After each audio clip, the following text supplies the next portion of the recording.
Youth किसी भी देश का भविष्य होता है, किसी भी परिवार का भविष्य होता है, और किसी बिजनेस मॉडल के अंदर भी उस कंपनी का, उस ऑर्गेनाइजेशन का, वहां पर काम करने वालों का भविष्य भी होता है। सो वो एनर्जी तो हमारे पास है, वो पावर हमारे पास है, वो ताकत हमारे पास है, लेकिन कुछ और बारीक चीजों पर काम करेंगे, अगर वो मिस है तो पूरी एनर्जी कहीं ना कहीं खराब हो जाती है और उसका लाभ नहीं मिलता। मैं एक एग्जाम्पल हमेशा देता हूं, छोटा सिंपल सा समझाने के लिए, कि पानी बहुत ताकतवर चीज होती है, राइट? बिना उसके जीवन नहीं है। पानी का सदुपयोग, पानी का राइट यूज करके आज पूरे दुनिया के अंदर बिजली पैदा हो जाती है, खेतों को सिंचाई मिल जाती है, आबादियों का पेट भर जाता है जब अच्छी फसल पैदा होती है।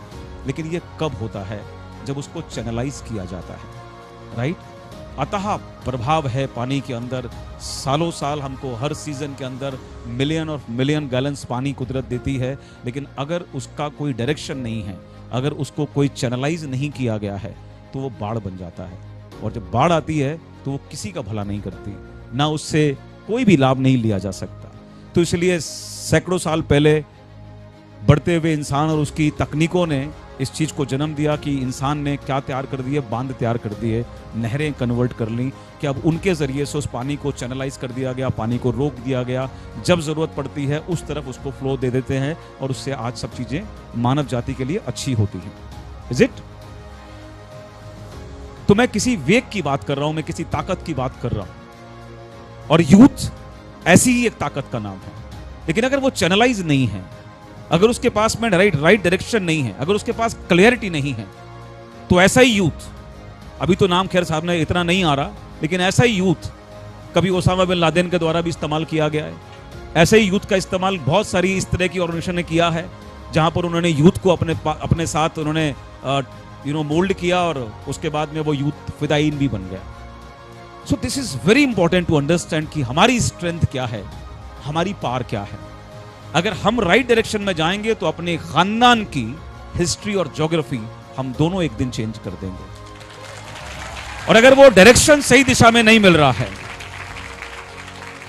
और अगर वो डायरेक्शन सही नहीं है, तो फिर वक्त के साथ में हम कहां चले जाएंगे, कितना विनाश कर देंगे, खुद का करियर तबाह कर लेंगे, अपने परिवार की उम्मीदें, उनके सपने, अपने पेरेंट्स की, वो सब तबाह कर देंगे। सो क्लैरिटी होना आपकी नजरों में, आपके दिमाग में बहुत जरूरी है कि आप किस बिजनेस के अंदर हो, ये बिजनेस मॉडल क्या है, ये कैसे काम करता है, इसमें किस तरह के इनपुट देने की हमको जरूरत है, इसमें किन चीजों से हमको दूर रहने की जरूरत है, इसके क्या सिस्टम, क्या नियम हैं जो फॉलो करके एक दिन हम अपनी मंजिल को जरूर अचीव कर सकते हैं, उसको पहुंच सकते हैं। ये समझना बहुत जरूरी है। पिछले 20-22 सालों में मेरे तजुर्बे में नंबर्स ऑफ कंपनी के अंदर काम करने वाले नंबर्स ऑफ लीडर्स से मिला, और एक चीज की कमी मैं लगातार देखता हूं, लोग छोटी छोटी चीजों को सेलेक्ट करना जानते हैं, उसके लिए सीरियस होते हैं। कहीं शादी ब्याह फंक्शन में जाते हैं ना, तो कैसा दिखना है, कौन से कपड़े पहनने हैं, ब्लेजर किस कलर का है, उसके नीचे शर्ट किस मैचिंग की पहननी है, ये भी मेजर करते हैं। उसके साथ शूज कौन से मैच करेंगे, ये भी मेजर करते हैं। घर में खाना आज शाम को क्या खाना है, तुम्हारे घर की महिलाएं, मदर, वाइफ, भाभी जो भी हैं, वो तुमसे पूछती हैं आज घर में क्या बनना है। इतनी बारीक बारीक चीजों को तो तुम सेलेक्ट करते हो। जिंदगी बदलने वाले प्लेटफॉर्म को बारीकी से नहीं देखने का टाइम निकालते हैं।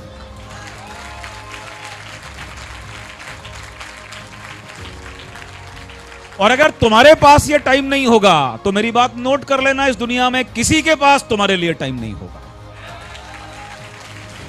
सो ये जिम्मेदारी का मामला है, जिंदगी बदलनी है, ये जिम्मेदारी का मामला है, मजाक का मामला नहीं हो सकता। सो जिस प्लान पे तुम काम करने के लिए आए हो, जिस प्लान की पावर सक्सेस के रूप में देखकर तुमने अपना मन बनाया कि इस बिजनेस में तुम्हें काम करना है, उस प्लान को अच्छी तरह समझना तुम्हारी जिम्मेदारी है, और तुम्हें उसके लिए टाइम निकालना पड़ेगा।